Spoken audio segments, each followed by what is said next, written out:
கவர்மெண்ட்டுக்கு அடாப்ட் பண்ணுறாங்க அப்படிங்கிறத நம்ம ரேண்டமாக பார்க்கலாம்னு நினச்சிட்டு இருந்தேன்.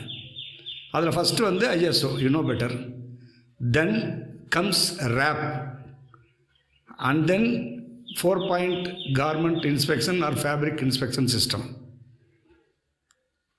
இதெல்லாம் என்ன சார்? ஜப்பானில் ஒரு சிஸ்டம் இருக்குது. இதெல்லாம் என்ன அப்படின்னா, அமெரிக்கன் டெஸ்டிங் ஸ்டாண்டர்ட் அப்படிங்கிற ஒரு ஆர்கனைசேஷன் தங்களுக்கான கண்ட்ரியில் எந்த மாதிரியான ப்ராடக்டை வந்து மார்க்கெட் பண்ணணும் அப்படிங்கிறத அவங்க நிர்ணயம் பண்ணியிருக்காங்க. அதற்கு தகுந்தாப்புல இந்த டெஸ்டிங் ஆர்கனைசேஷனை உருவாக்கியிருக்காங்க.